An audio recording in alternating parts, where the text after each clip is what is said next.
నమస్తే. నమస్తే. చెప్పండి సార్, విజయ్ గారు. దశాబ్దాల నాటి వక్ఫ్ చట్టాన్ని సవరించేందుకు కేంద్రం అయితే ప్రతిపాదనలను ముస్లింలైతే వ్యతిరేకిస్తున్న పరిస్థితి కనిపిస్తుంది. దీనివల్ల ముస్లింలకైతే అన్యాయం జరుగుతుందని చెప్తుంది. కానీ ప్రభుత్వం ఏం చెప్తుంది? వక్ఫ్ బోర్డు సంస్కరణలు అవసరమని ప్రభుత్వం చెప్తుంది. ఎలా చూడాలి? ఇప్పుడు విజయ్ గారు లైవ్‌లో ఉన్నటువంటి మిత్రులు శివలాల్ గారు, నేను ఉదయం నుంచి చాలా టీవీల్లో మాట్లాడుతున్నటువంటి సందర్భము. హ్మ్.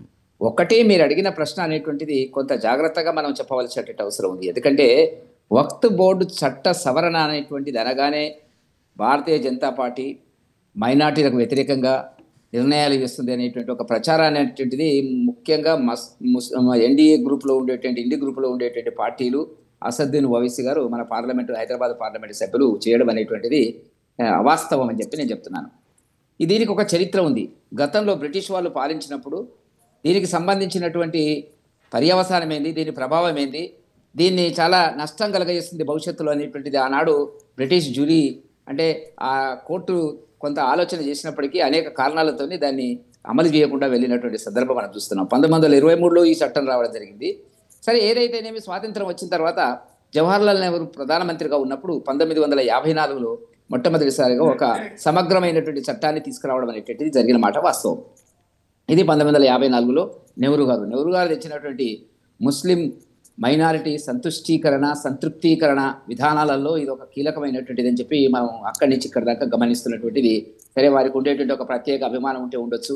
దేశము ఒకటి, ఈ దేశం ఒకటి, చట్టం ఒకటి అనేటువంటిది భారతదేశంలో ప్రజలు నమ్ముతున్నటువంటిది. ఎన్ని కులాలు వేరైనా, మతాలు వేరైనా, చట్టం ఒకటి, దేశం ఒకటి అన్నదాన్ని ఇప్పటికి కూడా కాంగ్రెస్ పార్టీ కన్విన్స్ కాలేనటువంటి ఒక దుస్థితిలో ఉండడం అనేటువంటిది చాలా బాధాకరమైనటువంటి అంశం. 1954లో నెహ్రూ గారు తెచ్చినటువంటి ఈ చట్టానికి 1995లో మన్మోహన్ సింగ్ గారి పీరియడ్లో మళ్ళీ దీనికి సవరణలు రావడం జరిగినటువంటిది. ఆ తర్వాత 2013లో ఎన్నికలకు ముందు మళ్ళీ దీనికి సవరణలు అంటే ముస్లిం పెద్దల మైనార్టీ సంతుష్టీకరణ కోసం కొన్ని సవరణలు తీసుకురావడం జరిగినటువంటి మాట వాస్తవం. ఏంటి దీంట్లో ఉన్నటువంటిది? ప్రియాడుగా చెప్పినట్టయితే ఇప్పుడు ఈ ఆస్తుల విషయంలో, నిర్వహణ విషయంలో, వక్ఫ్ బోర్డులకు సంబంధించిన నిర్వహణ విషయంలో ఇతరుల జోక్యం ఉండకూడదు, ప్రభుత్వ జోక్యం ఉండకూడదు. ఏ ఆస్తినైనా కూడా అది తమలో కలుపుకునేటువంటి ఒక విపరీతమైనటువంటి అధికారాలు అనేటువంటిది, విశేష అధికారాలు అనేటువంటిది వక్ఫ్ బోర్డుకు రావడం అనేటువంటిది జరిగినటువంటి మాట వాస్తవం. నా దృష్టిలో ఈ దేశంలో ఉండేటువంటి రైల్వే ఆస్తుల తర్వాత అత్యధిక ఆస్తులు ఇన్ని హిందూ మత ట్రస్టులు ఉన్నప్పటికీ కూడా అన్నిటికంటే ఎక్కువ ఆస్తులు ఉన్నటువంటిది వక్ఫ్ బోర్డు ఆస్తులు అనేటువంటిది. లక్షలాది కోట్ల రూపాయల విలువగలిగిన ఆస్తులు ఉన్నాయి. వాటి దుర్వినియోగం అవుతుంది, పారదర్శకత లేదు, అవినీతి కొనసాగుతుంది. వాటి నిర్వహణలో వాటి నిర్ణయాలను ఎవరు ప్రశ్నించడానికి వీల్లేదు. వాళ్ళు చేసిన నిర్ణయమే అమల్లోకి ఉంటుంది, వాళ్ళు ఏం చెప్తే అదే జరుగుతుంది అనేటువంటిది మనం గమనించినటువంటి ముఖ్యమైనటువంటి అంశాలు. కాబట్టి వీటిని సరిదిద్దేటువంటి ప్రయత్నం, దుర్వినియోగము, ఆస్తులు, భూములు. ఇప్పుడు మీరు హైదరాబాద్ చుట్టూ చూస్తుంటారు విజయ్ గారు, ఏ చూడు వక్ఫ్ బోర్డు ఆస్తులు అంటున్నారు. గతంలో మొఘలాయి సామ్రాజ్య చరిత్ర కలిగినటువంటి, పాలన కలిగినటువంటి దేశంలో చాలా ఆస్తులు అనేక రకాలుగా హిందువులకు ఉండేటువంటి ఆస్తులను కూడా మార్పు చెంది అవి వక్ఫ్ బోర్డు కింద వచ్చినటువంటిది. ఇప్పుడు కూడా హైదరాబాద్ చుట్టూ చాలా భూములు మనకి రియల్ ఎస్టేట్ కోణంలో, కుంభకోణంలో మనకు కనపడుతున్నటువంటి అంశాలు. కాబట్టి నేను చెప్పదలుచుకున్న పాయింట్ ఏంటంటే వీటి పారదర్శకత ఉండాలా, ముస్లిం సమాజానికి కూడా ఉపయోగపడాలా, దేశ సమాజానికి ఉపయోగపడాలా, దేశ అభివృద్ధికి ఉపయోగపడాలా, నిర్ణయాలు పారదర్శకత ఉండాలనేటువంటి దాని కిందనే మోదీ గారు వీటి మీద భారతీయ జనతా పార్టీ ఒక సమగ్రమైనటువంటి సంస్కరణను ప్రవేశపెడుతున్నటువంటి సందర్భాన్ని మనం కాదనలేము. అదేవిధంగా కాశ్మీర్కు సంబంధించినటువంటి ఆర్టికల్ను సవరించేటప్పుడు 370 ఆర్టికల్ను సవరించేటప్పుడు కూడా ఆనాడు కూడా ఇట్లాంటి వివాదమే జరిగింది. త్రిబుల్ తలాకు సంబంధించినటువంటి ఒక విప్లవాత్మక మహిళల విషయంలో, ముస్లిం మహిళల విషయంలో స్వాతంత్రాలు కలిగినటువంటి వాళ్ళ ఆత్మ గౌరవాన్ని రక్షించేటువంటి త్రిబుల్ తలాకును రద్దు చేసినప్పుడు కూడా ఇదే గొడవలు జరిగింది. కాబట్టి స్త్రీలు పురుషులు, భారతదేశం అనేటువంటిది స్త్రీలు పురుషులు ఒకటి అనేటువంటి దాని కింద మనం సమానంగా భావిస్తున్నాం. హిందూ స్త్రీ అయినా, ముస్లిం స్త్రీ అయినా, పురుషులైనా ఎవరైనా కూడా సమానం అనేటువంటిది భారతదేశంలో చాలా దేశాల్లో లేనటువంటి ఒక నిర్ణయాలు మన దేశంలో, విధానాలు మన దేశంలో ఉన్నాయి. చాలా విజయ్ గారు, చాలా ముస్లిం కంట్రీస్లో, సూడాన్ అనండి, ఇరాక్ అనండి, రకరకాల దేశాల్లో ఈ వక్ఫ్ బోర్డుకు సంబంధించినటువంటి ప్రత్యేక చట్టాలు లేవు. ముస్లిం దేశాలనే ఇవి లేవు.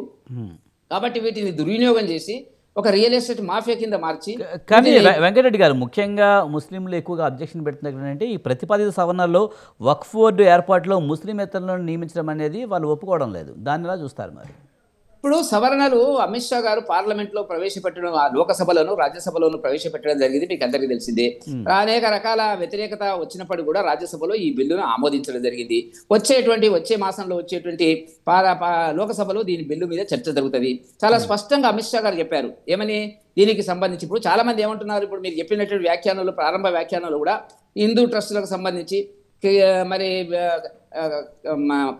పంజాబీకి సంబంధించి వీళ్ళ ట్రస్టులలో ఎక్కడ కూడా జోక్యం లేదనేటువంటిది, వాటిల్లో పారదర్శకత ఉంది. ప్రభుత్వం ఇప్పుడు హిందూ ట్రస్టులకు సంబంధించినట్టు దాంట్లో వాటి నిర్వహణకు సంబంధించినట్టు ప్రభుత్వ చట్టాలకు లోబడి పనిచేస్తాయండి. ఇప్పుడు తిరుపతి దేవస్థానం ఉంది, అక్కడ ఆ ట్రస్ట్ అనేటువంటిది ఏం లేదు కదా, ప్రభుత్వ నిర్వహణలో ఉంది.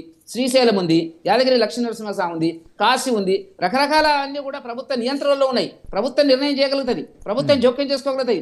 ప్రభుత్వం నిర్వహణ దాని మీద అజమాయిషి అనేటువంటిది ఉన్నమాట వాస్తవం, కానీ వక్తు బోర్డుకు వచ్చినప్పటికీ అది లేదు.